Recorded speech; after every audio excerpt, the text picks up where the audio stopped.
Hey Kev, let's follow this trail over here. This looks like there might be something waiting down there. All right. Hey, wait a minute. Do you hear that? Yeah, I thought it was just me. What the heck is that? I don't know what that is. Whoa, do you smell that too? That's unbelievable. Hey, look. What the? Hey, look, those branches are moving over there. What the heck is that? Holy cow, is that what I think it is? Look at that thing. Oh my God. It's a freaking Sasquatch.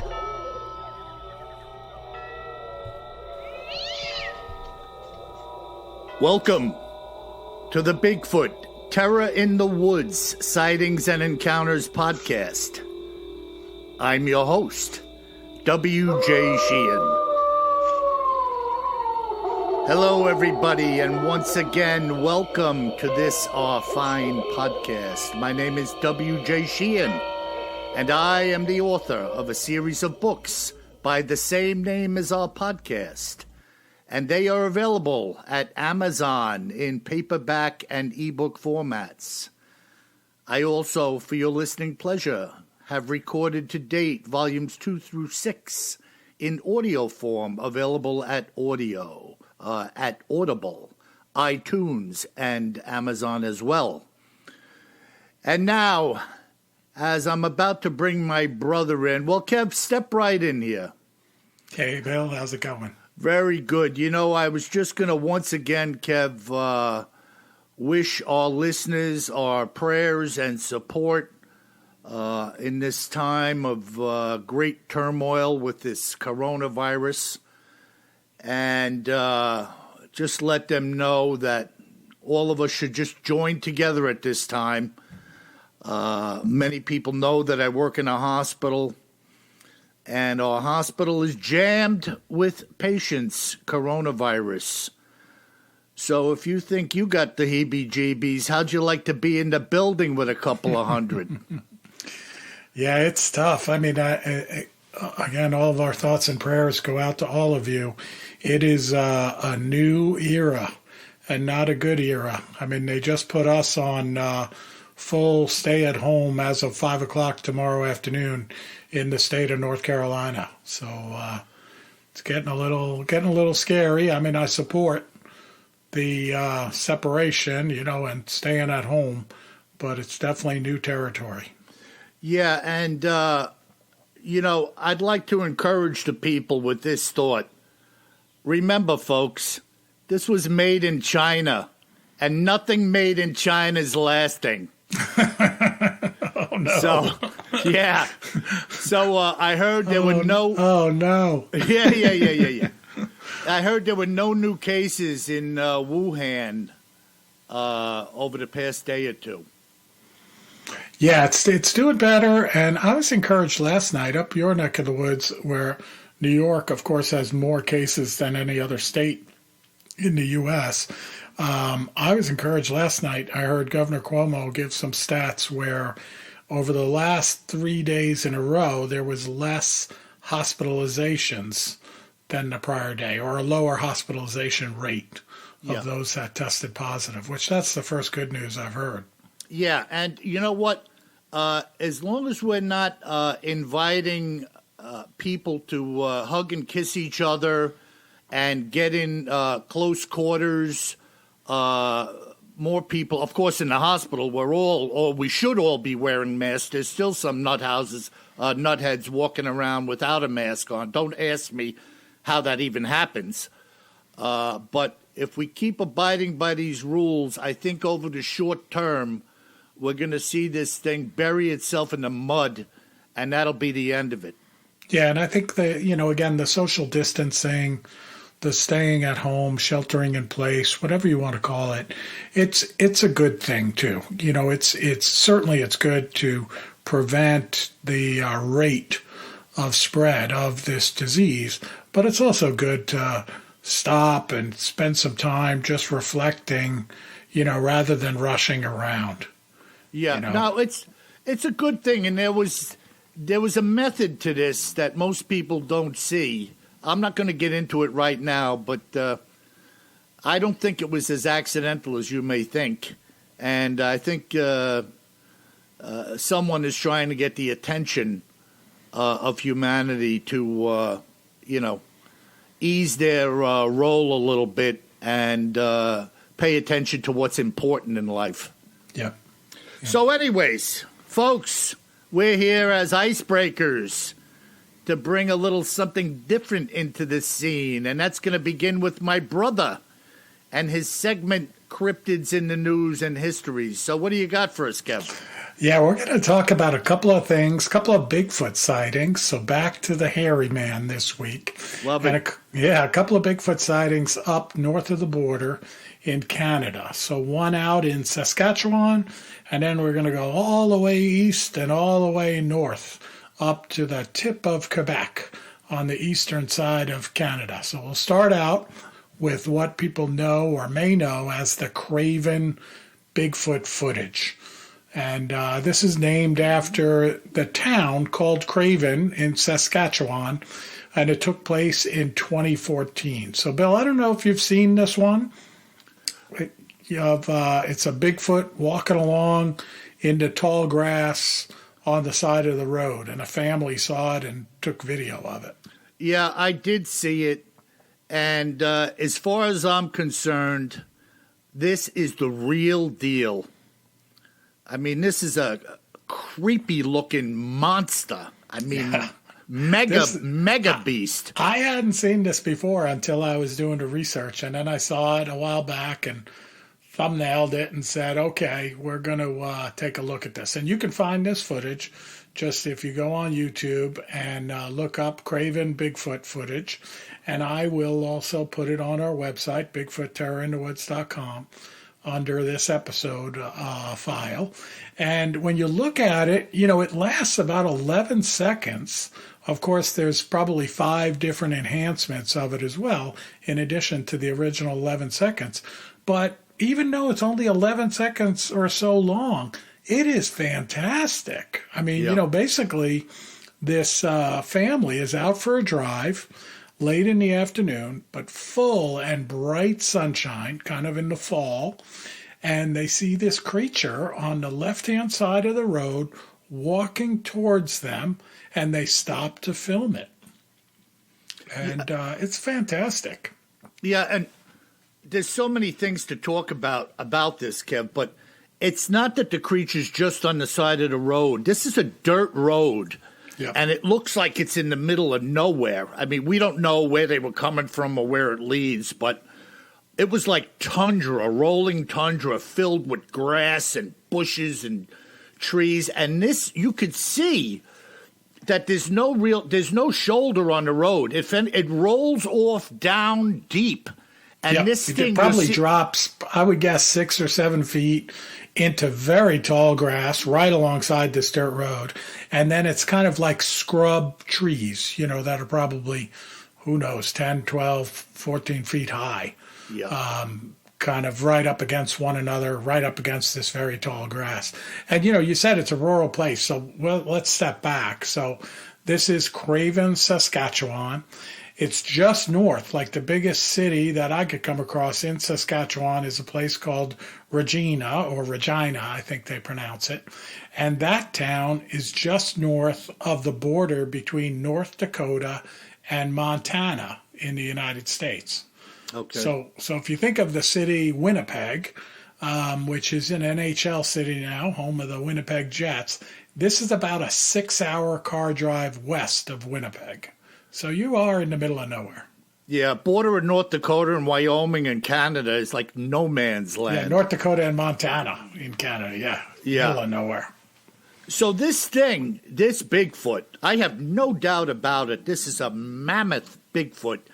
When you see that thing, it's a full, I agree with you that the road looks like it slopes off dimensionally, probably 5-6 feet, maybe more. And this thing was from the waist up above that. Right. And, man, it was moving like, get out of my way or I'll tear you down. Yep. Very broad-shouldered, like a mass of muscle, Very little neck, like we hear about in a lot of the accounts. Basically this big head, meets just between the shoulders without a neck.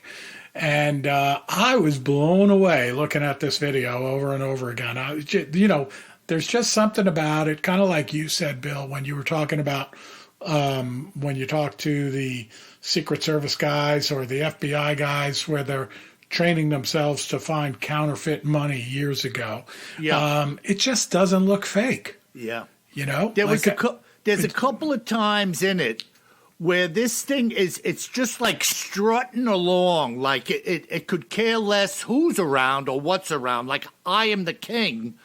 And a couple of times it flicks its head to the left, like it almost was looking for an area to go through that it was familiar with. Exactly, like it was looking for the path through those scrub trees. Yeah, and you could see when the head turned briefly, you could see this massive overhanging brow and this like jawline protruding like freaking King Kong or something. Exactly. And then the head, when it turned to the left like 2 or 3 times briefly, you could see the head went into that cone shape above what you might call the forehead. Yep. Definitely a distinguished look to it. And then it just extends its left arm, which looked like it stuck out like, 5 feet. Some ridiculous length of arm. You could see it like swinging its arm out like to push the trees out of its way or something. And then it just ducked into the left. Yeah, and it was definitely walking with intention. Like you said, it was going somewhere. It wasn't just wandering around. No, you talk about strutting your stuff. Yeah. I mean, that thing was freaking strutting its stuff, man. Like, Yeah. some huge bodybuilder just pounding along, going left and right, a massive, massive creature. And by the way, just to be clear, definitely not a bear. Oh, there's no way that thing No is a way bear. is it a bear. Absolutely. I mean, the video is crystal clear. Yeah. And people ask, why is everything shaking? That video was virtually stable. Yeah, and it was really windy. Like, very breezy. You could hear it in the camera's microphone. And, of course, that very tall grass was blowing around like crazy in the gusting winds. Yeah. So, super cool. When I see something like that, Kev, I say kind of tongue-in-cheek at the end of every podcast to always carry more gun than you think you're going to need. Oh, yeah. Can you imagine if that thing turned on you and you weren't prepared to defend yourself? No. I mean, No. I'm telling you, man. It's very powerful. Like when you see footage like that, like we don't see too often, of course, by the way, you really see its power. Just as it's walking along, it looks really powerful. Yeah. Nothing like the power of a human. Yeah, no, it looked like a silverback gorilla times 3. Exactly. I was going to just say a lot bigger. Brutal, Yeah. formidable beast. So, Yeah, go ahead. Go ahead. I was just going to say, just getting back to the, some of the Bigfoot hunters that are stomping around in the woods at night and this and that. I mean, come on, man. If that thing got the jump on you, you're toast, man. You are just toast. There is no way you're going to defend yourself. Yeah, no doubt about it. So, and this video on YouTube has a little over 200,000 views, and it has 278 comments in the views. And I'm going to read you some of the comments because they're pretty supportive of the video. And some of them are from folks that apparently live around there. So one of them says, my dad was on the same road, headed in the opposite direction this summer, swears he saw the same thing. I looked it up on the internet and found this video. Wow. So that's pretty cool, right? Yeah, I mean, I guess this individual was unaware the video was there and just decided to do a little search. Exactly. Oh, and then, man. Another comment came in and it says, duly noted, the no neck and set of trapezius muscles along the back area of the shoulders to its ear area. highly developed trapezius muscles, such as those, indicate a crushing strength, which is the same thing we're talking about, right? Just a beast. Yeah. And this thing, what you can see there, not what I would call a bodybuilder, like a V shape, but just like a monster. Yeah. Thick and broad and powerful, Yeah, somebody else wrote, excellent video. It's moving exactly how it should, and unlike a human walk, which I agree. Yeah. Yeah. No, it had a forward lean, and you could just see the back muscles just kind of like popping out as the shoulders were moving like left and right with the arms moving. Then it just extends its arm. Like I said, not to be redundant, but it turned its head like 2 or 3 times like it was looking for the break. Exactly. Looking for the break in the bushes or trees. Yeah. Yeah, somebody else wrote, a couple more here. They said, that was awesome, with like 10 exclamation points. And they said, even from a little bit of a distance, it looked huge. And I agree. The thing is a beast. Yeah. And here's a good point here. It says, this must be really close to hunting season in Saskatchewan. Canada's leaves are changing.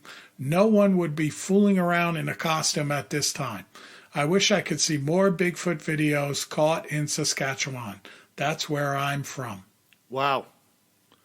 Super cool, right? Yeah, I mean, just like that is like off the charts nuts. And while we're on the video scene, I went back and caught a little show that was aired about that the Provo, Utah thing, Kev. Oh yeah. And I caught a show on one of these Travel Channel or History or something. They had the group there that did the original filming and who had hiked up the mountain prior to the BFRO or whoever went up after them. Right. I'm telling you, man, that was some steep terrain. Oh, yeah, crazy steep. Yeah, so when you looked at the picture initially, it looked like, all right, a kind of rolling. No, when they started climbing that hill and they had the camera pointing back down towards the houses, it was really a heavy incline. Yeah, from a distance, it looks like, oh, it's not that steep. And then when they went right up close to it, on the slope, you were like, oh, my gosh. Yeah. And, of course, deep snow. I think there were a couple of feet of snow at least. Yeah, I don't know. I mean, the snow thing doesn't even bother me. It's just the way they had to struggle to get up there. Oh, yeah. And after the fact, they were a little off. They had pictures after the fact of them standing on the slope, and it looked to me like they were about 50 feet away from where this thing was. And when you looked at the two pictures side by side, here are these guys. I mean, let's just say everybody was 5'8". Right. I don't know how tall they were, but let's just say everybody was 5'8". When you looked at this creature standing 50 feet away from them, it looked like it had a good several feet in height, and width and just body mass was off the charts compared to the dudes going up the hill. No doubt about it. Yep. Just unbelievable. Super cool. Yeah. Yeah, so that is the Craven, Saskatchewan Bigfoot sighting and Bigfoot video. And now we're going to go all the way over to the east side of Canada. And it's a report that was published by CBC, the Canadian Broadcasting Corporation. This is back in October 4th, 2012, so a couple of years before the Saskatchewan sighting. And the headline on the article is, Women Report Seeing 10-Foot Tall Creature with Long Dark Hair. Huh. Yeah. So it's pretty cool, pretty detailed. We're going to go through the account. So these two women were in a little village of Nunavik, and they were out berry picking. So, we've heard of these accounts before where folks are picking berries in the bushes and run into the hairy man alongside of them. Yeah, and Kev, the bears love the berries. They do. So, I've seen, the bears out in northern Idaho eating berries. So why not Bigfoot? Sure. I mean, if the berries were near me, I'd be eating them. I was going to say, I love berries. So this Nunavut region, like I said, it's up near the very top of Quebec, Canada, and it's even north of Newfoundland, and it's right up on or close to what's called the body of water called the Hudson Strait that connects Hudson Bay to the Labrador Sea. Wow, yeah, that's so way really up there. The middle of nowhere, Yeah, and the one woman, her name is Maggie. Said that her friends saw some kind of creature out in the wilderness.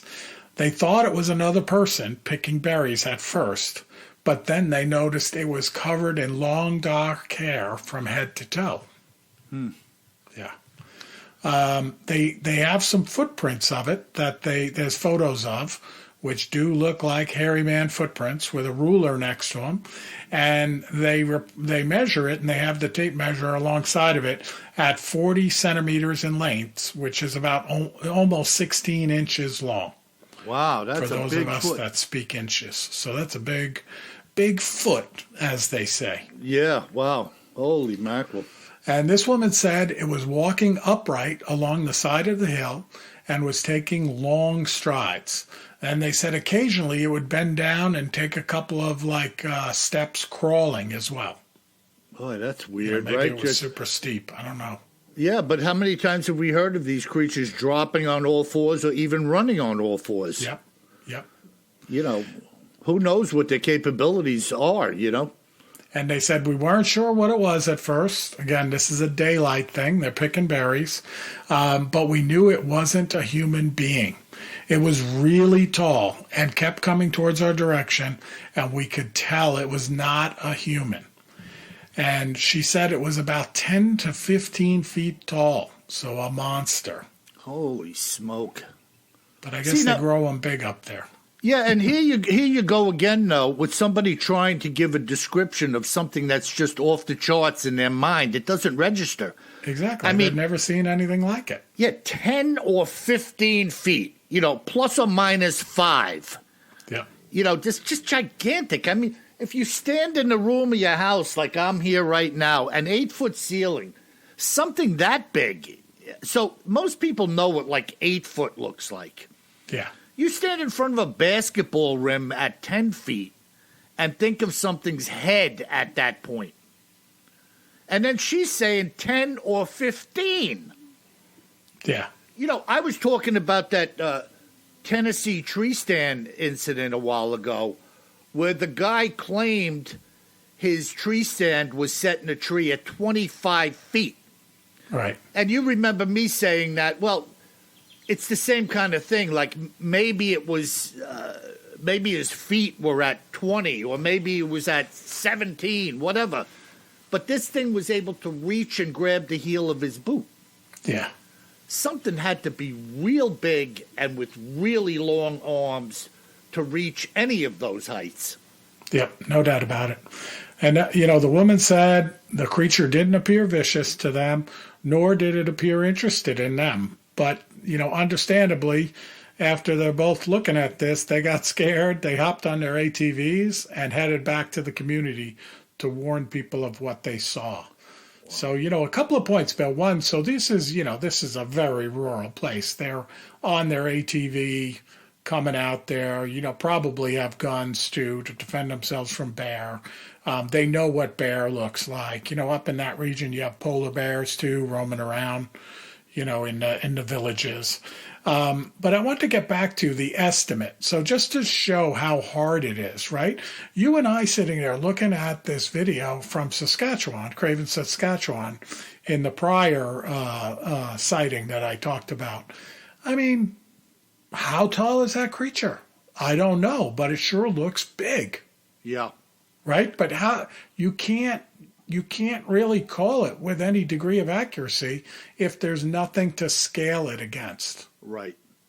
In other words, if somebody had gotten out of the car and took a Lufkin 25-foot tape measure with a 3/4 inch wide blade on it and stood next to one of the trees and said, okay, this was, 12 feet to here, and look at the picture, there's its head.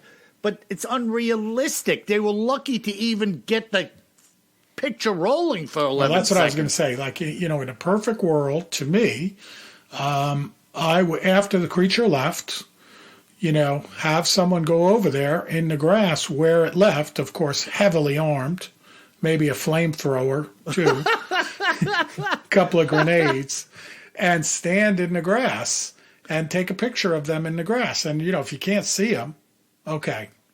If it's me standing in the grass and you can't see me, all right, that creature is like 10 feet tall. Well, I'll tell you based on the something. video. Just based on the mass of that thing in this miniature video, that road looked like that embankment sloping down into that grass, to me, definitely looked to be like you said, Kev, 6 feet. Yeah. I think like minimally 6 feet. Yeah, I mean, I'm just saying that. I'm not saying it's not a huge beast. I'm saying it's hard to estimate it if there's Right. no scale to put it That's up right. against. Yep, that's absolutely right. But, Yeah. So, obviously the two of us, having seen it, are getting the same impression that this thing was the real deal. oh yeah, and that's why I read some of the comments too. Like, some of these things, unfortunately, you see them and they really look like hoaxes. Yeah. And then you read the comments, and the comments say, that's a hoax, Did you see the seam in the suit, or, this and that? But this wasn't that way at all. It just looked like this monster trucking along in the grass. Yeah, and you remember me a few episodes back when I was saying, take another look at the Patty picture and Yes. tell me if you were walking along in a debris field that you wouldn't be looking down where you were stepping. Yeah, especially if you had a mask on. That's right. And this thing that was walking next to the road, this is not like a bulldozer went through there and cleared it. It was just like walking through an area, and it didn't even look. It was just like it was turning its head to the left, just stomping away, and then just ditched into the brush No doubt about it. like nothing. Yeah, Absolutely. that is crazy. And this other lady, 10, 15 feet. Yeah, and the Holy monster footprint too, right? Yeah, just ridiculous. And they've got to have, I don't think that the foot size necessarily matches up with the body mass, because we've had descriptions of like 8 or 9 foot, and people have measured them at 20 inches, 24 inches. And this woman says 10 to 15, and what'd you say it measured up at about 16 inches? 16 inches, yeah. Yeah, so, probably a lot like human beings. Oh, by the way, let me take a sidetrack here. I was on with Daniel Ott on his YouTube podcast the other day. We had a lot of fun. And Daniel, not Danielle, he's a man. Daniel was kind of tongue-in-cheek asking me if my thoughts on the coronavirus having effect on Bigfoot. And I said, I have no way of knowing. Well, lo and behold, a little blurb came out a few days ago about the corona affecting gorillas in Africa. So, who knows? I mean, maybe corona can be contracted by a Bigfoot type creature. But we'll never know. We can't test them. You can't tell them to sit down and let me put this nasal probe into your sinus. Yeah, good luck with that. Yeah, good luck with that. All right, Bill, what do you got for us today? Well, I got something really interesting. And,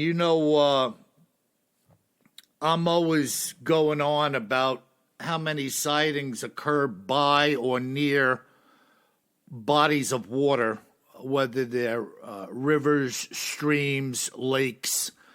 And this is one such sighting that's going to really rock your world. I always encourage people and myself to just put yourself into the scene. That's why I try to add a lot of detail into these accounts, because it's kind of like a fairy tale, right? Or a fantasy novel. I want you to kind of just get in there and picture yourself that day doing what these people were doing as they saw what you're about to hear. So this account was told to me by Cheryl Lamb, whose husband Charles had passed away some 10 years ago. And this is what Cheryl had to say about her and Charles' Bigfoot sighting.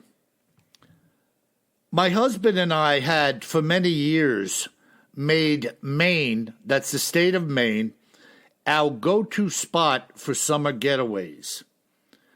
This whole attraction for Maine had begun after the two of us shared a read of Henry David Thoreau's book, The Maine Woods. This was actually our 6th summer vacation in the state. We were camping and canoeing in Catahdin Woods and Waters. That's Katahdin. I pronounce it Catahdin. I remember the day of the incident as if it was yesterday, being August 27th, 1971. The two of us, having risen early from our night's slumber, had prepared a campfire breakfast and afterwards slipped our canoe into the lake for a morning paddle. There was a heavy mist floating on the lake that morning. The sun had not yet risen enough to burn it off as we began our paddle, slowly following the contour of the lake's eastern shoreline. The lake's appearance was like that of a mirror, with the trees along its edge reflecting on its surface. As we were paddling and approaching one of the many bends on the lake shore, we rounded it to see a cow moose standing ankle deep in the water at the lake's edge. She was about 100 yards away from us as she slowly lifted and turned her head to view the intruders. Moments later, sensing no apparent threat from us, she lowered her head into the lake and began to eat some submerged vegetation. She was standing in the reflection and shade of the trees along the shore as we watched her for maybe 20 or more minutes.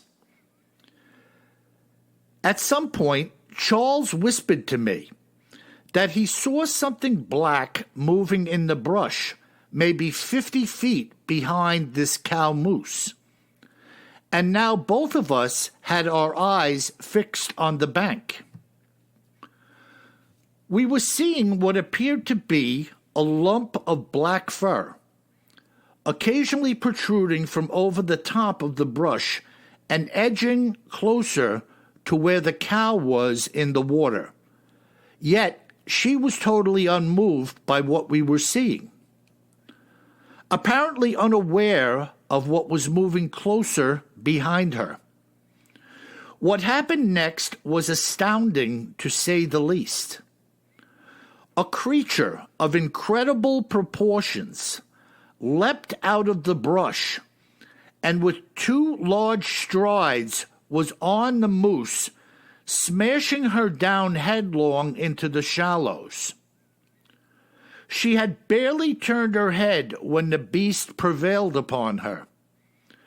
This beast, which we now realized was a Bigfoot, had driven her head into the lake bottom, with her legs kicking and moving briefly as death took hold of her. The Bigfoot, up until that point in time, was unaware of our presence on the lake. Shortly after the kill, it stood up, rising to its feet and turning to look directly at us.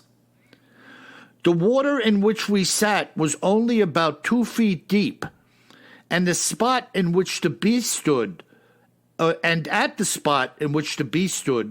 the The water level was more than likely less than a foot. I know Charles was thinking exactly what I was. In these shallows, that creature could have run us down in a matter of seconds and done us in with the moose. The two of us immediately started to redirect the canoe to paddle out into deeper water as fast as we could. The Bigfoot stood its ground, staring us down as we made our way out into the lake. As we paddled quickly to a point where we were now in deep water, perhaps several hundred yards away from the creature, we felt safe enough to stop and watch. It was at this point that the Bigfoot grabbed the cow around the neck in somewhat of a chokehold and dragged her carcass out of the lake and into the trees. As you would well imagine, the two of us having seen this attack take place in such a violent fashion, we were in a complete and utter state of shock. It was akin to having a bomb explode in the middle of the night as you slept. The brush on the bank was maybe 3 or 4 feet tall, and this creature had to have been crawling through it in order to get close enough to the cow to launch its attack. The speed with which it was able to close the gap from the bank to the moose was incredible. This Bigfoot must have covered 40 or 50 feet in just a few leaps. As it landed on the moose's back, it was visibly at least a couple of feet taller than the moose's height, even in its hunched position on the moose's body. When it stood over the moose and turned its gaze toward us, it had to have been all of 8 or 9 feet tall and as big as a house. Standing defiantly and facing us, its arms hung out and away from its body, apparently forced to do so because of the size and dimensions of its musculature. As it stood in the misty shadows, the Bigfoot's fur appeared to be almost black in color and virtually covered its entire body. The other incredible aspect of this event was the apparent ease with which the beast was able to carry away its kill. I have no idea how much this moose weighed, but it was at least as big as a large horse, and the Bigfoot wrapped its arm around its neck and casually walked away with it into the trees. It didn't struggle with it or drag it so much as a foot. It simply picked it up and walked away like it was nothing at all. We didn't see any blows thrown by the beast either.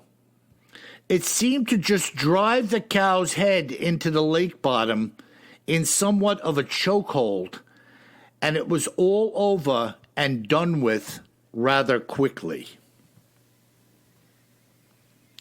What do you think of that, Kev? Whoa. I mean, it gets to the power that we were talking about, like in that Craven sighting. Yeah. In that video, just pure muscle. And a moose, is just a huge beast. And, I mean, those things are freaking dangerous as well. Yeah, yeah. We just saw a couple when I was out in Breckenridge a few weeks ago snowboarding.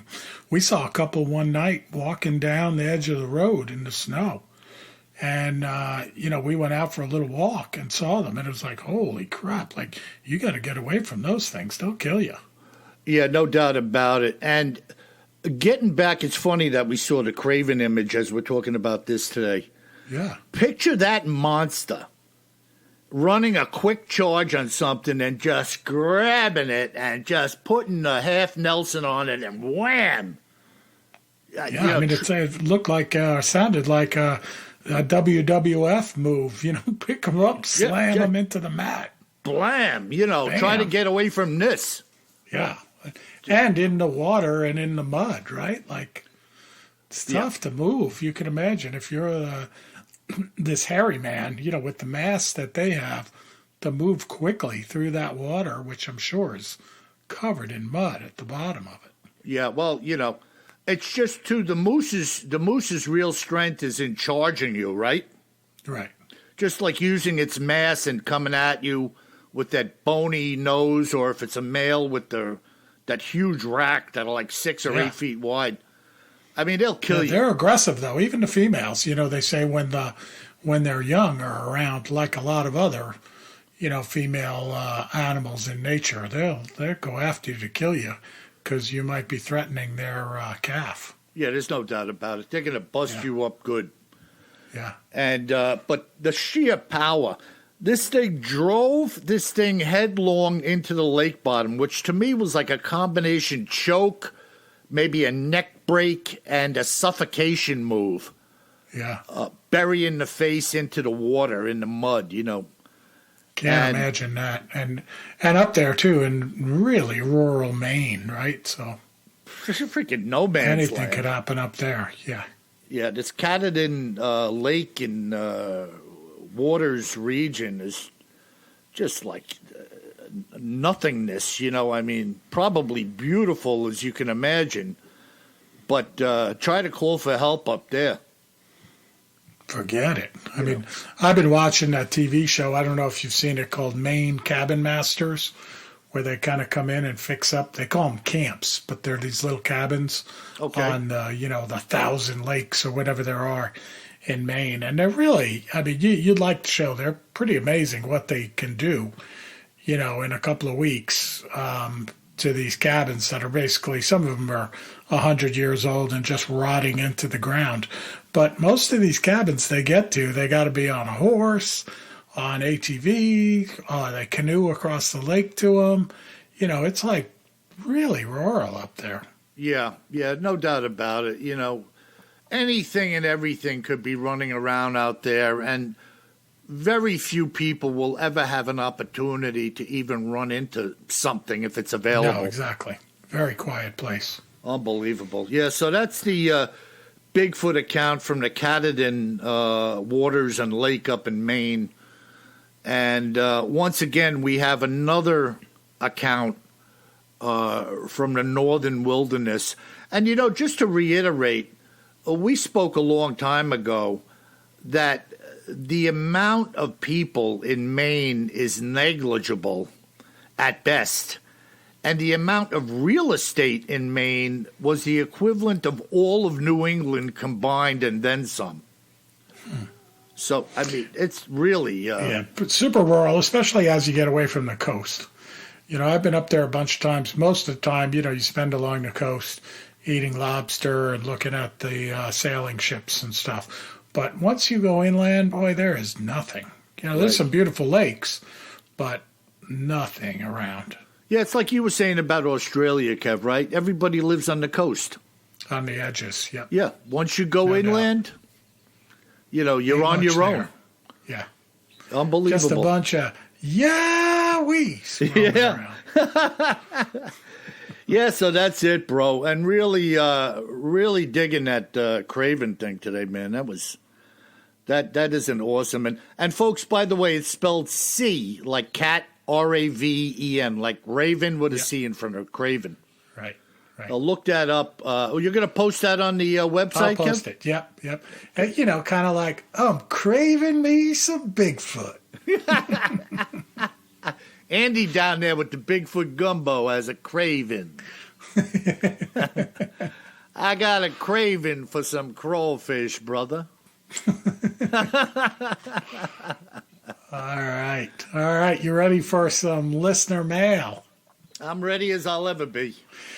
We're going to start out with a really good one here from Paul in Calgary, Alberta. So out towards where we were talking about Craven, Saskatchewan.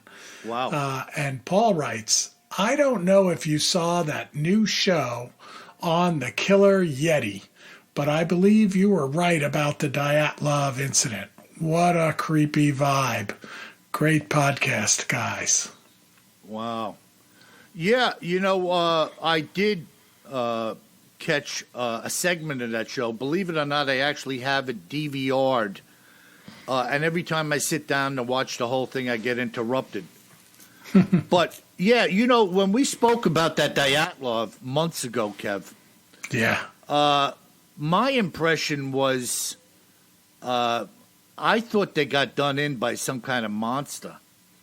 And if you listen, I only saw a segment of that show where the people were interviewing some of the people that live in the woods up there. There's this very reclusive tribe up there, which came into the original account we were talking about. Right. I can't recall what they were called, but I remember, yeah. Yeah. And it is the middle of nowhere up there by design. That's why these folks went up there for survival training, right? Yeah, and these people came clean. An old lady out hunting by herself with a long rifle. I mean, just think about that. This woman, I don't know how old she was. She was this little kind of stocky thing covered in animal pelts made into coats. Strong like bull. Yeah, I mean, she was. And just think about an old lady marching out into the snow for 3 hours with a rifle to hunt. And a big bottle of vodka. Maybe. Oh, my goodness. And she was talking about the whistling, and they called them the giant forest people. And the name they had for them is the Menk, M-E-N-K. And as the show goes on, there are interviews with some governmental officials and some other people. The one guy was saying they had over 5,000 reports of these Menk. So, there's a lot of stuff tucked away and hidden away. Two of the guys they interviewed were the first two men on the scene. And they had seen giant footprints around the tent and in the area where the people had escaped. So that was creepy. And then there was there was a photograph of the tent after the snow had been removed from the top of it, and it was like stood back up. And after you took the weight of the snow off of it? Right, and kind of opened it up again so they could see what was in it, and that's where they saw the rips. You could clearly see there were two knife cuts along very close to the ridge of the tent, the support pole at the top. And they were cut horizontally, maybe 2 feet wide. As soon as I saw them, I said to myself, somebody cut these slots in the tent to peek out at what was going on next to the tent, which you couldn't see. I mean, it was a canvas tent.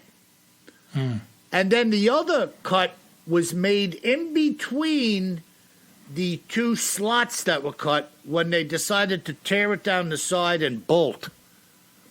That was creepy, man. I'm telling you, that is some creepy, creepy stuff going on over there with that Mank. Yikes. Yeah, and the whistling. The old lady talks about the whistling, and the guy says to her, do you mean like a man? And she said something like, no, it's evil. I mean, how do you describe a whistle as evil? Yeah, I mean, like artillery shells or something like that, right? That would be evil. Yeah, I mean, just like, some kind of weird thing that just send a chill down your spine, Yeah. Oh, my God. So we'll definitely be investigating the Mank. Yeah, I wrote that down here on my digital journal, but I also got to try to watch this new show, too, about the Dyatlov incident. I'm telling you, sounds cool. It's like watching an old creepy movie, old Frankenstein. It just gives you the heebie-jeebs when you're watching it. Like, I get a true sensation. I understand that drama sells and this and that, and some of these movies and shows, they're really trying to pump it up and add some darkness to it and get you creeped out. But this place and the conversations and stuff is just generally creepy. No doubt. It's abnormal. It's scary. No doubt. All right. We're going to go to Florida, to the Florida Panhandle, western part of Florida there, from Clarice. Now, I wonder if this is like, I see the name Clarice, and all I think of is Rudolph the Red-Nosed Reindeer's girlfriend. Oh, you know what I think of when I hear Clarice? Clarice? What? Hannibal Lecter. Oh, Remember the detective chick was Clarice? yeah, see, you're in Hannibal Lecter, and I'm in Rudolph the Red-Nosed Reindeer. Oh, my God. Yes, he was always looking at her and saying, Clarice. Clarice. That's creepy. All right, yeah, so Clarice writes, love you guys. My brother and I ran across some really big footprints in the marsh some years ago. This place is no man's land for sure, and just what laid them down is anyone's guess. But I think you know where my money is laid. This is some dense and remote real estate, and damn near anything could be in here, unknown and undisturbed for years. There's no doubt about it. I mean, she said she rural found stuff some down there. footprints. Big footprints, yeah. Yeah, come on. The lady is spot on. You're in the middle of freaking no man's land. Nobody's got any business being in there unless you're some way out there catfish hunter or turtle hunter or something. And how many people are actually going to do that? Not a lot. No, not a lot. Maybe a handful of people have a tin boat down there and do such things, and they bring it back to the market. But it's not like a party place. Jeez. Yeah, no doubt about it. Have you ever been down there, Kev, that Panhandle region? Oh, yeah. Been all the way across. Uh-huh. Drove across the southern part of the states there, from Texas down through Louisiana and edge of Mississippi, that little tip of Alabama, across the Panhandles, and down to Miami. It's you go across that part, there's not much going on down there. Yeah. And again, not much going on, but plenty of space for something large to roam and tons of things to eat. Yeah. How about that snake collector dude I had the account on where the gator was in the swamp with that, the Bigfoot was in the swamp with that dead alligator under its arm. Yeah. I mean, they got gar in the shallows over there, those giant gar. Yep. Those things are in shallow water. I mean, one of those things could leap on one of them and just smash it. Oh, yeah. I mean, talk about food. Turtles. A lot birds. of food. Those warm places. I mean, all kinds of stuff to eat. And what about those other things, Ken? What do they call them? Nutria? Oh, yeah. They're like a giant water rat? Yeah, like half pig, half rat. Right? Yeah, they are big, though. I mean, if something wants something to eat, that would be like a Thanksgiving turkey. Yeah, it might be half Labrador Retriever, too. Looks a little bit like Martha. Wait, I hear some whistling. Oh. Oh. It's a mag. We were laughing too much, and we woke up my smart home device. I can't say her name because then she'll want to talk again. Yeah, don't talk to her. She'll give you the manky whistle. Now listen, if your dog starts whistling, Kev, you're in trouble. Oh yeah. I'm out. All right. So now we got our last letter, Bill, comes in from Luther in Maine that you were talking about. Wow. Incredible. And Luther writes, you are spot on in saying that people don't see because they are not looking. I hunt in locations up here where no more than likely another man's foot has ever entered. I have heard howls, and they're not from any regional animals. Of that, I am certain. Really dig your show, man. Wow. Cool, Luther. Yeah, Daddy-O, I'm really digging this scene myself, Luther.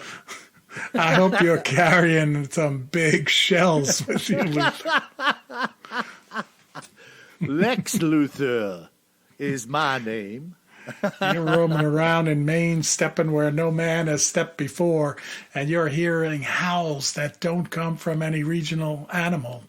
Yeah. Man, I don't know what I'm carrying, but it's got some big caliber Yeah. and big magazines. Yeah, well,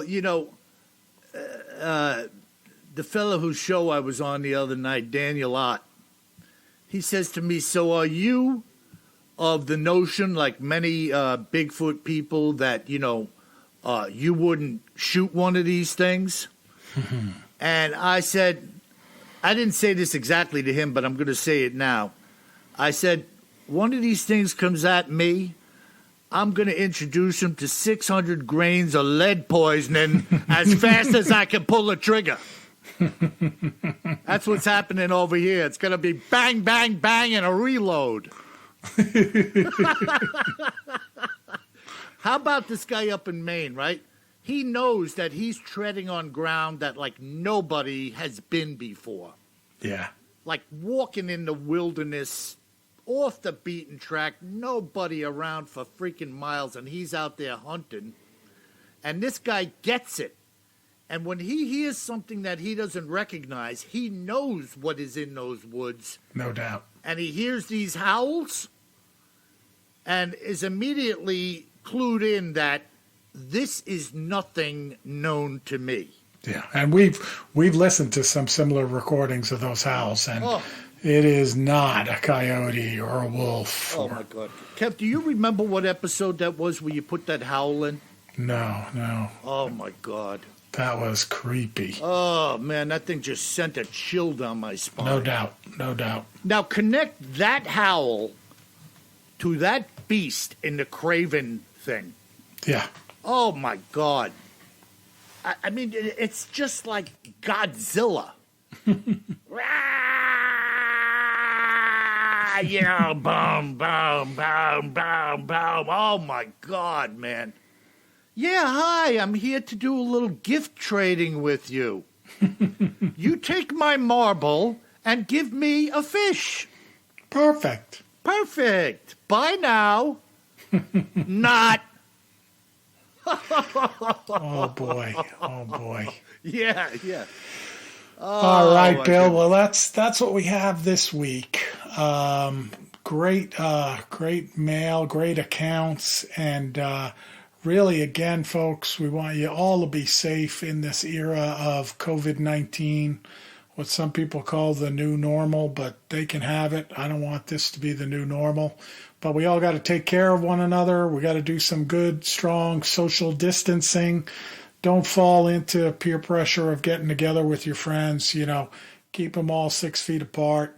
Spend some time by yourself, with your immediate family, and try to stay in your house and wash your hands. And between all of that, we really appreciate all of the great reviews. Please, while you're listening right now, open up your favorite podcast player and give us 5 stars. It really helps to bring a lot more people to the podcast, and that allows us to continue to improve the podcast. And we thank you very much for your support. And I'll apologize if you hear the clock in the background today chiming. We're all forced into different working conditions because of this stay-at-home government policy, which, again, I fully support. But I apologize for some of the background noise. It's not as quiet as it normally is for any of us. Yeah, very good, Kev. And just 2 things. For you guys that are into a little creepiness aside from Bigfoot, I just released my first Exorcist book. It's The Exorcists, as in 2 guys, Diabolica. It's in paperback and ebook and Kindle on Amazon as we speak. The Exorcist Diabolica by W.J. Sheehan. I think you'll get a kick out of that. And listen, folks, you can say what you want. I'm a man of prayer, and I'm saying this freaking virus is done shortly. That's my prayer. That's my belief. I think it is done shortly. So you can say what you want, but I'm banking on that. And by the way, if you're not hunkered down and sheltering, you're being very naughty. And if you are being naughty, you better carry more gun than you think you're gonna need. Sleep tight.